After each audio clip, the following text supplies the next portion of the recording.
Hello friends, welcome to my channel. இன்றைக்கி நம்ம வீடியோவில் டக்குன்னு ஒரு 10லேருந்து 15 நிமிஷத்துக்குள்ளே ரொம்பவே சுவையான ஆரோக்கியமான ஒரு சைட் டிஷ் ரெசிபி செய்கிறது எப்படின்னு பார்க்கலாங்க. இது இட்லி, தோசை, சாதனி எல்லாத்துக்கும் கூட சாப்பிட்றதுக்கு அட்டகாசமாக இருக்கும்.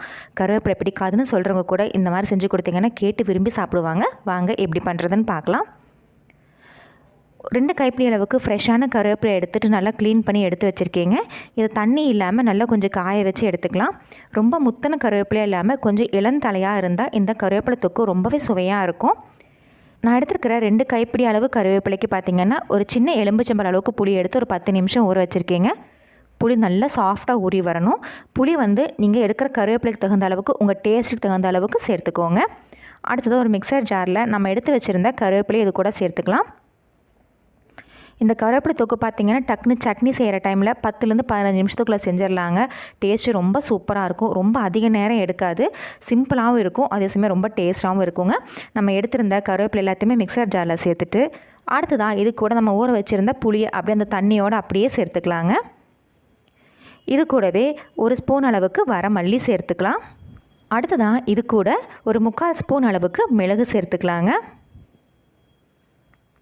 இது கூடவே காரத்துக்காக ஒரு 5 வரமிளகாய் சேர்த்துக்கலாம்.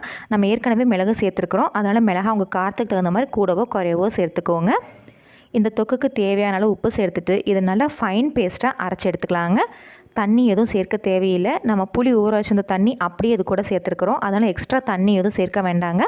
அந்த புளி ஊற வச்ச தண்ணியிலே நல்லா அரைச்சி எடுத்துக்கலாம். நான் காமிச்சிருக்க மாதிரி ஃபைன் பேஸ்ட்டாக அரைச்சி எடுத்துகிட்டு ஸ்டவ்வில் ஒரு பேன் வச்சு அதில் ஒரு குழிக்கரண்டி அளவுக்கு நல்லெண்ணெய் சேர்த்துக்கலாங்க.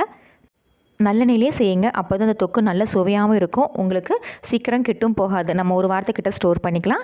எண்ணெய் நல்லா சூடானதுக்கப்புறமா அதில் கொஞ்சம் கடுகு சேர்த்துக்கலாங்க. கடுகு நல்லா பொரிஞ்சதுக்கப்புறமா ஒரு 10 வெந்தயம், அதிகமாக வேண்டாம், ஒரு 10 வெந்தயம் சேர்த்துட்டு வெந்தயம் சேர்ந்ததுக்கப்புறமா அது கூடயே ஒரு 1/2 டேபிள் ஸ்பூன் அளவுக்கு சீரகம் சேர்த்துக்கலாங்க. சீரகம் பொரிஞ்சதுக்கப்புறமா ஒரு 1/2 டேபிள் ஸ்பூன் அளவுக்கு கடலைப்பருப்பும் அது கூடயே ஒரு 1/2 டேபிள் ஸ்பூன் அளவுக்கு வெள்ளை உருட்டு உளுந்தும் சேர்த்துக்கலாங்க. நம்ம சேர்த்துன கடலைப்பருப்பு, இந்த உளுத்தம் பருப்பெல்லாம் நல்லா செவந்து வறுப்பட்டு வரணும், அந்த அளவுக்கு நல்லா வறுத்து எடுத்துக்கலாம். இந்த தொக்கு பார்த்திங்கன்னா ஷெல்ஃப் லைஃபுக்கு ஒரு 2லேருந்து 3 நாள் நல்லாயிருக்கும். ஃப்ரிட்ஜில் வச்சு நம்ம யூஸ் பண்ணும்போது ஒரு வாரத்துக்கிட்ட யூஸ் பண்ணிக்கலாங்க, கெட்டு போகாது.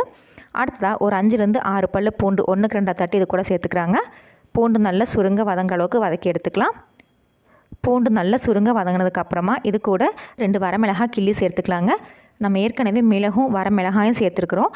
நீங்கள் அந்த காரமே போதுமானதாக இருந்தால் அந்த மிளகாய் சேர்க்கிறத ஸ்கிப் பண்ணிடலாம்.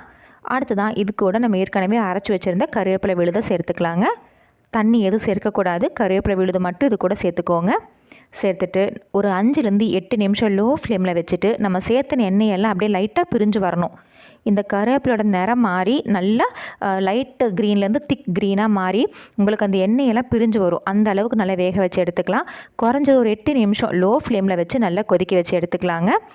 அந்த மாதிரி கொதிக்க வச்சு எடுக்கும்போது நமக்கு ஒரு வாரத்துக்கிட்ட கெட்டு போகாது. கருவேப்பிலோட பச்சை மணமும் மாறி நல்லா டேஸ்ட்டாக இருக்கும்.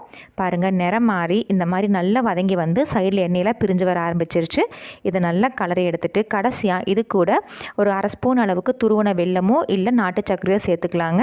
அது ஆப்ஷனல் தான், நீங்கள் வேண்டாம்னா ஸ்கிப் பண்ணிக்கலாம். ஆனால் சேர்த்து செய்யும்போது நல்ல சுவையாக இருக்கும். நான் இன்றைக்கி ஒரு 1/4 ஸ்பூன் அளவுக்கு நாட்டு சர்க்கரை சேர்த்து நல்லா கலந்து விட்டு எடுத்துக்கிறேன். அவ்வளோதாங்க, சுவையான ஆரோக்கியமான கருவேப்பிலை தொக்கு ரெடி.